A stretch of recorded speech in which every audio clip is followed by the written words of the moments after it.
मैं नास्तिक क्यों हूँ? एक नया सवाल सामने आया है।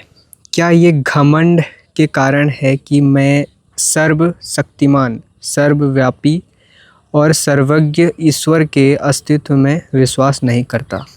हालांकि मैंने कभी नहीं सोचा था कि मुझे कभी इस तरह के सवाल का सामना करना पड़ेगा, लेकिन कुछ दोस्तों के साथ बातचीत ने मुझे ऐसा संकेत दिया है।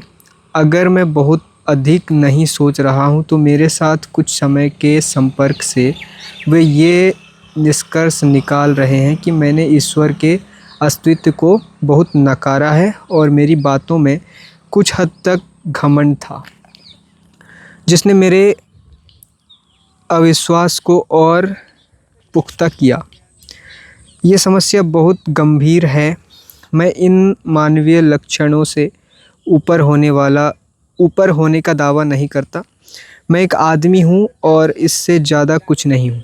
कोई भी इससे अधिक होने का दावा नहीं कर सकता। मुझ में भी ये कमज़ोरी है। घमंड मेरे व्यवहार का एक हिस्सा है। मेरे साथियों के बीच मुझे निरंकुश कहा जाता था। यहाँ तक कि मेरे मित्र बीके दत्त ने भी कभी-कभी मुझे यही कहा। कुछ अवसरों पर मुझे निरंकुश के रूप में पुकारा गया था। कुछ दोस्त शिकायत करते हैं और बहुत गंभीरता से भी कहते हैं कि मैं अनजाने में दूसरों पर अपनी राय थोपता हूँ और अपने प्रस्तावों को स्वीकार करता हूँ। ये कुछ हद तक सही भी है और मैं इससे इनकार नहीं करता। ये अहंकार हो सकता है।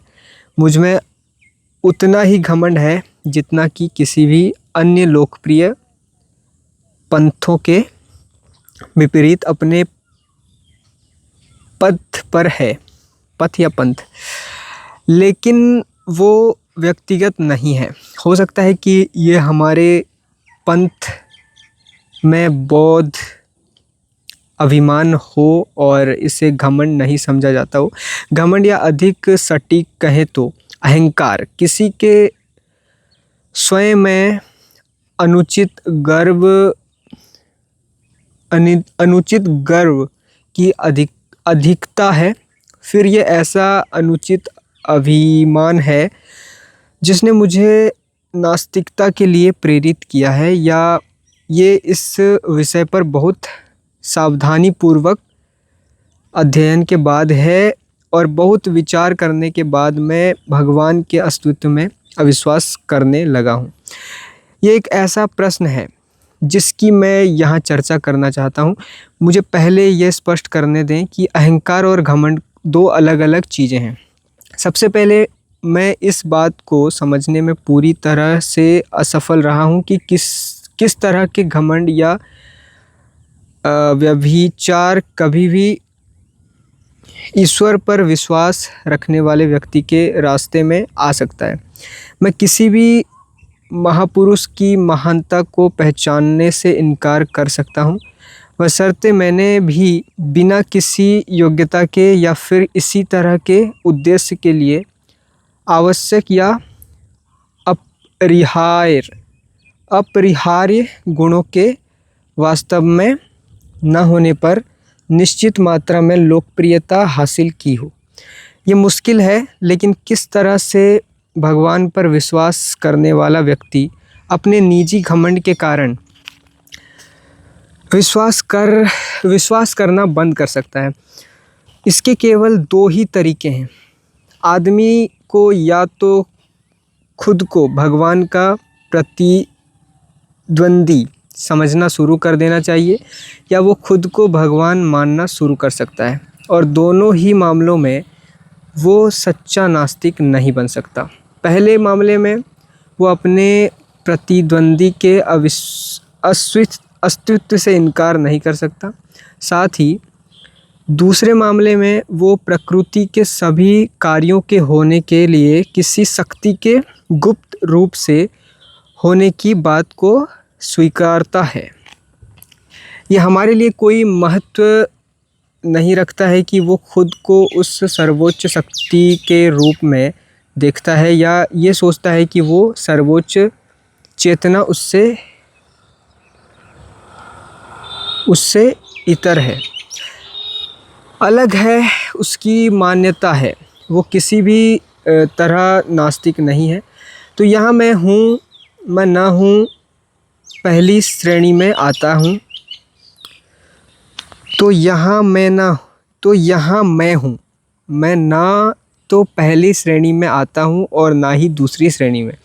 मैं इस सर्वशक्तिमान भगवान के अस्तित्व को ही नकारता हूँ। मैं इससे इनकार क्यों करता हूँ, इस पर हम बाद में चर्चा करेंगे। यहाँ मैं एक बात साफ कर देना चाहता हूँ कि ये मेरा घमंड नहीं है जिसने मुझे नास्तिकता के सिद्धांतों को अपनाने के लिए प्रेरित किया है। मैं ना तो कोई प्रतिद्वंदी हूँ, ना ही कोई अवतार हूँ, और ना ही स्वयं को सर्वोच्च मानता हूँ।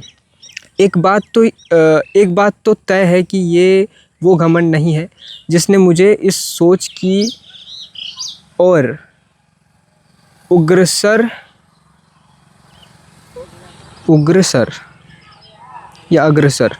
किया है। इस आरोप को खारिज करने के लिए मुझे कुछ तथ्यों की जांच करने दें। मेरे इन दोस्तों के अनुसार मैं घमंडी हो गया हूँ। दिल्ली बम और लाहौर षड्यंत्र दोनों मामलों में शायद मुकदमे के दौरान प्राप्त अनुचित लोकप्रियता के कारण। चलिए देखते हैं कि उनका अनुमान ठीक है या नहीं। मेरी नास्तिकता हाल की उत्पत्ति नहीं है। मैंने भगवान पर विश्वास करना तभी बंद कर दिया था जब मैं नासमझ युवा था, जिसके बारे में मेरे उपरोक्त दोस्तों को पता भी नहीं है। कम से कम कॉलेज का छात्र किसी भी तरह के अनुचित गर्व का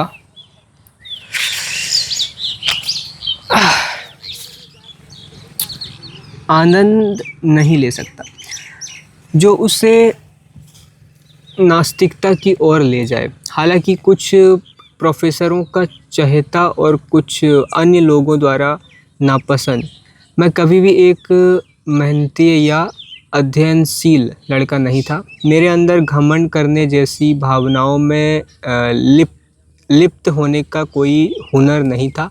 हालांकि मैं बहुत ही शर्मीले स्वभाव वाला लड़का था जिसके भविष्य में अपने करियर के बारे में कुछ निराशावादी विचार थे, और उन दोनों में मैं एक आदर्श नास्तिक नहीं था। मेरे दादाजी, जिनके संरक्षण में मैं बड़ा हुआ, वे एक रूढ़िवादी आर्य समाजी हैं। एक आर्य समाजी सब कुछ हो सकता है लेकिन नास्तिक नहीं हो सकता। अपनी प्राथमिक शिक्षा पूरी करने के बाद मैंने लाहौर की DAV स्कूल में दाखिला लिया और पूरे 1 साल तक वहाँ के बोर्डिंग हाउस में रहा। वहाँ सुबह और शाम की प्रार्थना के अलावा मैं घंटों गायत्री मंत्र का पाठ करता था। उन दिनों मैं एक आदर्श भक्त था। बाद में मैं अपने पिता के साथ रहने लगा। धर्मों के रूढ़िवाद के मामले में वे उदारवादी हैं। उनकी शिक्षा के माध्यम से मैंने अपने जीवन को स्वतंत्रता के उद्देश्य के लिए समर्पित करने का मन बनाया। लेकिन वे नास्तिक नहीं हैं, वे दृढ़ आस्थावान हैं। वे मुझे रोज़ प्रार्थना करने के लिए प्रोत्साहित करते थे। तो इस तरह मैं बड़ा हुआ था। असहयोग के दिनों में मैंने नेशनल कॉलेज में दाखिला लिया। यहाँ से मैंने उदारतापूर्वक सोचना शुरू किया और सभी धार्मिक समस्याओं, यहाँ तक कि भगवान के बारे में भी चर्चा करने लगा और उनके आलोचना करने लगा। लेकिन फिर भी मैं एक धर्मनिष्ठ विश्वासी था। उस समय तक मैंने लंबे बाल रखना शुरू कर दिया था, लेकिन मैं कभी भी सिख धर्म या किसी अन्य धर्म की पौराणिक कथाओं और सिद्धांतों पर विश्वास नहीं करता था। लेकिन मुझे भगवान के अस्तित्व में दृढ़ विश्वास था। आगे चलकर मैं क्रांतिकारी दल में शामिल हो गया। पहले नेता जिनके संपर्क में मैं आया, हालांकि आश्वस्त नहीं थे, लेकिन वो ईश्वर के अस्तित्व को नकारने का साहस नहीं कर सकते थे। भगवान के बारे में मेरे लगातार सवालों पर वो कहा करते थे, जब भी आप चाहें प्रार्थना करें। अब उस पंथ को अपनाने के लिए नास्तिकता रहित साहस की आवश्यकता थी। दूसरे नेता जिनके संपर्क में मैं आया, वो दृढ़ आस्तिक थे। मुझे उनके नाम का उल्लेख करने दें। सम्मानित साथी सचिंद्रनाथ सान्याल, जो अब कराची षड्यंत्र मामले में आजीवन कारावास की सज़ा भोग रहे हैं। उनकी प्रसिद्ध और एकमात्र पुस्तक बंदी जीवन या अव्यवस्थित जीवन के हर पहले पृष्ठ पर भगवान की महिमा को गाया जाता है। उन सुंदर पुस्तक के दूसरे भाग के अंतिम पृष्ठ में उनके रहस्यवादी वेदांतवाद के कारण भगवान पर की गई प्रशंसा उनके विचारों का एक बहुत ही विशिष्ट हिस्सा है।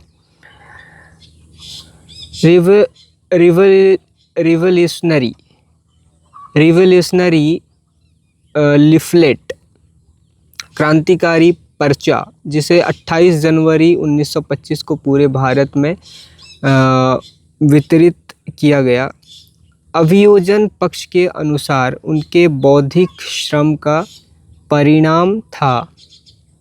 जब जैसा कि गुप्त कार्य में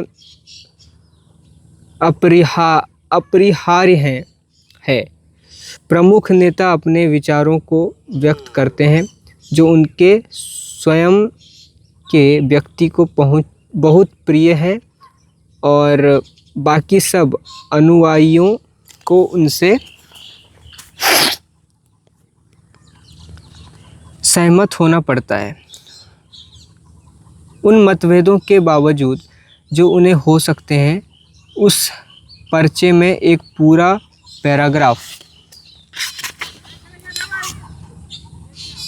सर्वशक्तिमान और उनके गुणगान तथा कार्यों को समर्पित था।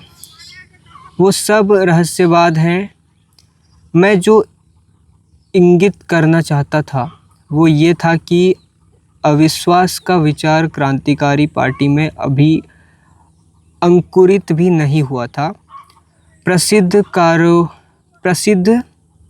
काकोरी शहीदों वे सभी चारों ने प्रार्थना करते हुए अपना अंतिम दिन गुजारा।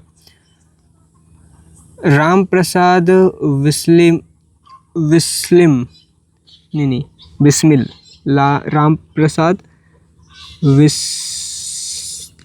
बिस्मिल एक रूढ़िवादी आर्य समाजी थे। समाजवाद और साम्यवाद के क्षेत्र में अपने व्यापक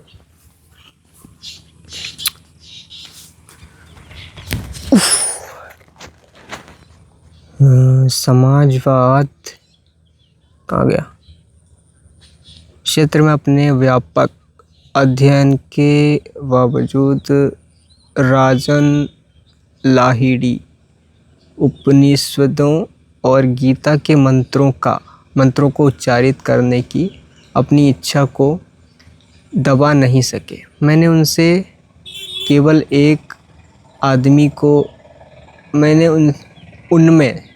केवल एक आदमी को देखा जिसने कभी प्रार्थना नहीं की और कहा करते थे, दर्शन मानव की कमजोरी या ज्ञान की सीमा का परिणाम है। वो भी आजीवन कारावास की सज़ा भोग रहे हैं, लेकिन उन्होंने भी कभी भगवान के अस्तित्व को नकारने की हिम्मत नहीं की। उस अवधि तक मैं केवल एक रोमांटिक आदर्शवादी क्रांतिकारी था। तब तक हमें सिर्फ निर्देशों का पालन करना था। अब पूरी जिम्मेदारी अपने कंधों पर लेने का समय आ गया था। अस्वंस्यवादी प्रतिक्रिया के कारण कुछ समय के लिए पार्टी का अस्तित्व बनाए रखना असंभव सा लग रहा था। उत्साहित कामरेड, कई नेता हम पर ताना कसने लगे। कुछ समय के लिए मुझे डर था कि किसी दिन मैं भी अपने स्वयं के कार्यक्रम की निरर्थकता के बारे में आश्वस्त नहीं रह पाऊंगा। ये मेरे क्रांतिकारी करियर का एक महत्वपूर्ण मोड़ था। अध्ययन वो चीख थी जो मेरे दिमाग के गलियारों में गूंजती थी। विपक्ष द्वारा उठाए गए तर्कों का सामना करने के लिए, खुद को सक्षम करने के लिए अध्ययन करें। अपने पंथ के पक्ष में तर्कों के साथ खुद को लैस करने के लिए अध्ययन करें। मैं पढ़ाई करने लगा। मेरे पिछले विचार और दृढ़ विश्वासों में एक उल्लेखनीय संशोधन हुआ। अकेले केवल हिंसक तरीकों का रोमांस जो हमारे पूर्ववर्तियों के बीच इतना प्रमुख था, उसे गंभीर विचारों में बदल दिया गया था। अब ना तो रहस्यवाद था, ना अधिक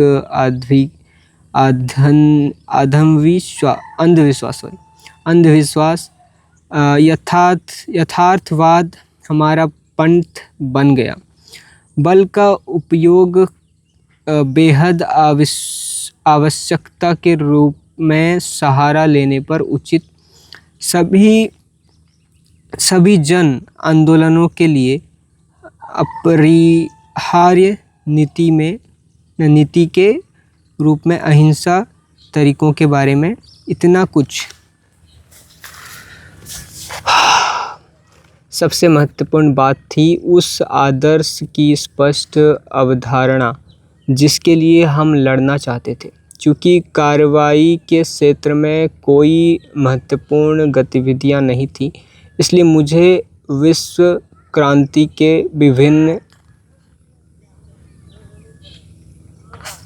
विभिन्न आदर्शों का अध्ययन करने का पर्याप्त अवसर मिला। मैंने अराजकतावादी नेता बाकुनिन, साम्यवाद के पिता मार्क्स का वो कुछ और साम्यवादी नेताओं जैसे लेनिन, ट्रॉट्स्की तथा अन्य लोगों का अधिक अध्ययन किया। इन लोगों ने अपने देश में सफलतापूर्वक क्रांति की थी। वे सभी नास्तिक थे।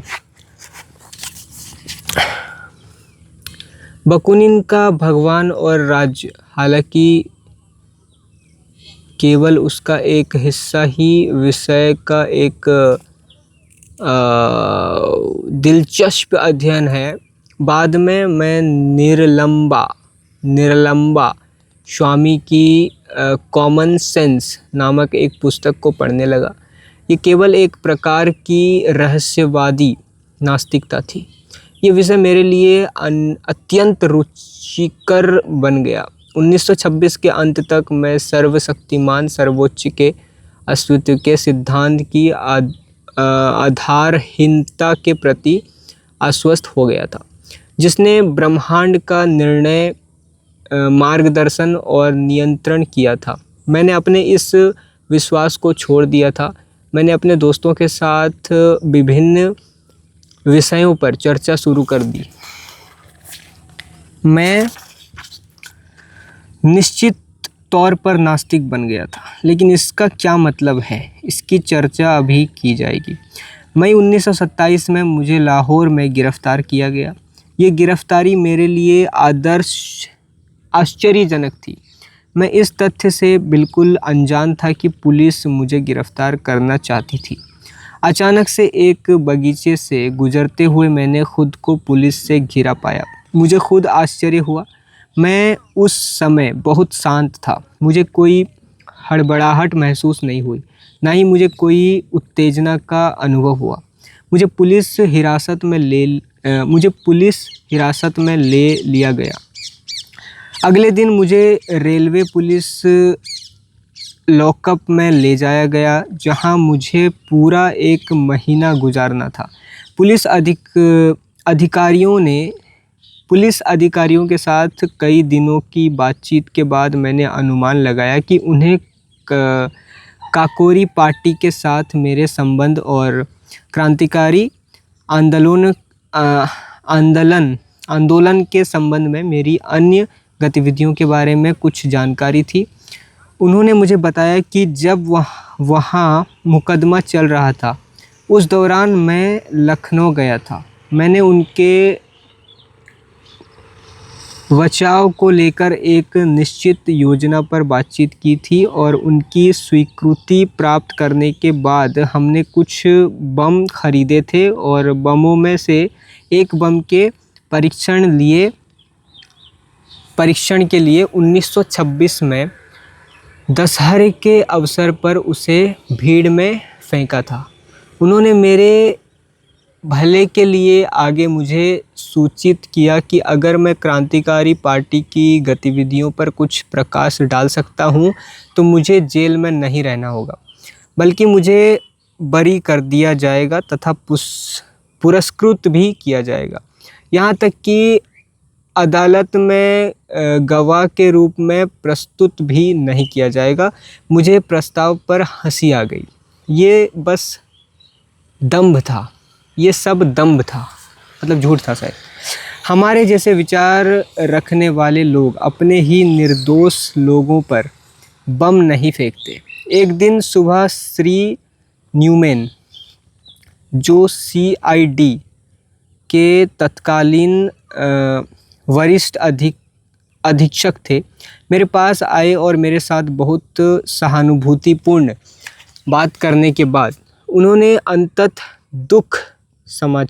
दुखद समाचार जो उनके लिए था, मेरे साथ साझा किया कि अगर मैंने उनके द्वारा की गई मांग के अनुसार कोई बयान नहीं दिया तो उन्हें काकोरी मामले में युद्ध छेड़ने की साजिश करने और दशहरा बम विस्फोट में क्रूर हत्याओं के संबंध में मुकदमा चलाने के लिए मजबूर होना पड़ेगा। और उन्होंने मुझे आगे सूचित किया कि मुझे दोषी करार देने तथा फांसी देने के लिए उनके पास पर्याप्त सबूत हैं। उन दिनों मेरा मानना था, हालांकि मैं काफ़ी नासमझ था, कि पुलिस अगर चाहती तो वैसा कर सकती थी जो वो कह रही थी। उसी दिन से कुछ पुलिस अधिकारियों ने मुझे दोनों समय भगवान की नियमित रूप से प्रार्थना करने के लिए राजी करना शुरू कर दिया था। अब मैं नास्तिक था। मैं खुद के लिए ये समझना चाहता था कि क्या शक्ति और आनंद के दिनों में ही मैं नास्तिक होने का दावा कर सकता हूँ, या इस तरह के कठिन समय के दौरान भी मैं अपने सिद्धांतों पर टिक सकता हूँ। बहुत विचार करने के बाद मैंने फैसला किया कि मैं खुद को भगवान में विश्वास करने और प्रार्थना करने के लिए मजबूर नहीं कर सकता, नहीं, और मैंने कभी किया भी नहीं। यही असली परीक्षा थी और मैं इसमें सफल रहा। एक पल के लिए भी मैंने कुछ अन्य चीज़ों की कीमत पर अपनी ज़िंदगी बचाने की कोशिश नहीं की। तो मैं एक कट्टर नास्तिक था और तब से ऐसा ही हूँ। उस परीक्षा में खड़ा रहना आसान काम नहीं था। विश्वास मुश्किलों को सरल बनाता है। विश्वास मुश्किलों को सरल बनाता है। ओके, यहाँ तक कि उन्हें सुखद भी बना सकता है। भगवान में मनुष्य बहुत मजबूत सांत्वना और समर्थन पा सकता है, उसके बिना आदमी को दुख पर निर्भर होना पड़ता है। तूफान और तेज़ लहरों के बीच अपने पैरों पर खड़ा होना बच्चों का खेल नहीं है। ऐसे कठिन क्षणों में घमंड यदि हो तो गायब हो जाता है और मनुष्य सामान्य मान्यताओं को धता बताने का साहस नहीं कर सकता है। और अगर वो ऐसा करता है तो हमें ये निष्कर्ष निकालना चाहिए कि उसमें केवल घमंड के अलावा कुछ और ताकत भी है। इस समय यही स्थिति है। निर्णय पहले से ही पता है, 1 सप्ताह के भीतर इसे सुनाया जाएगा। इस विचार के अपवाद के साथ सांत्वना क्या है कि मैं किसी कारण के लिए अपने जीवन का बलिदान करने जा रहा हूँ। ईश्वर को मानने वाला हिंदू ये उम्मीद कर सकता है कि वो राजा के रूप में पुनर्जन्म लेगा। एक मुस्लिम या ईसाई स्वर्ग में विलासित भोगने और उसे अपने कष्टों तथा बलिदानों के लिए मिलने वाले इनाम के सपने के रूप में देख सकता है।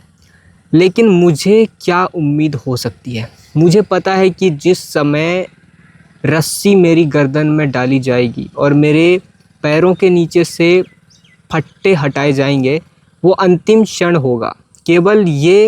केवल वो अंतिम क्षण होगा। मैं या अधिक सटीक कहें तो मेरी आत्मा, जैसा कि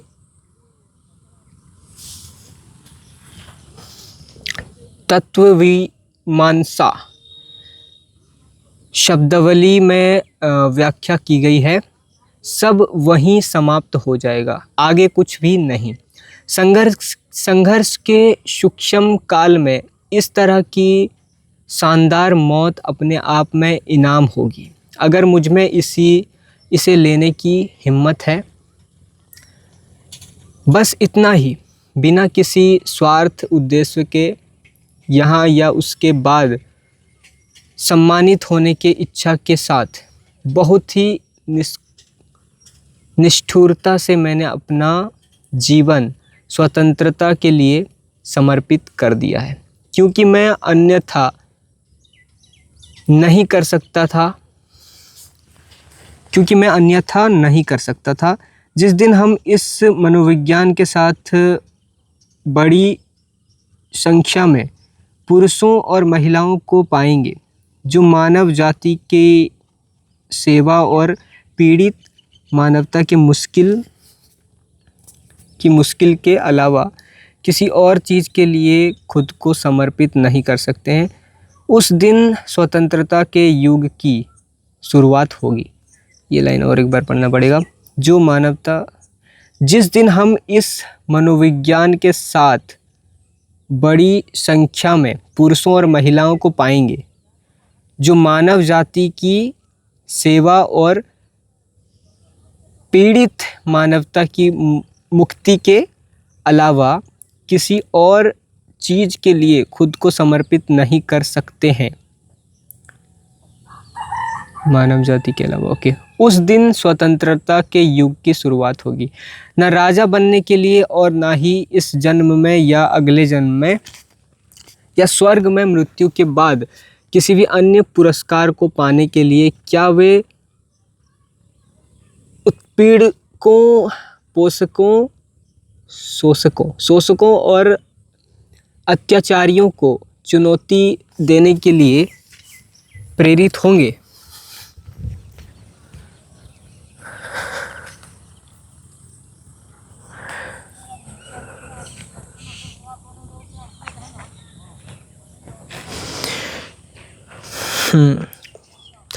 ताकि मानवता की आत्मा से दासता का चित्र हटाया जा सके तथा स्वतंत्रता और शक्ति को स्थापित करने के लिए कदम उठाएंगे, अपने व्यक्तिगत स्वार्थों के लिए और अपने कुलीन के लिए। जो एकमात्र गौरवशाली कल्पना का मार्ग है। क्या उनके नेक काम पर गर्व को घमंड के रूप में गलत ढंग से परिभाषित किया जा सकता है? कौन इस तरह के घृणित प्रकरण का उच्चारण करने की हिम्मत कर सकता है?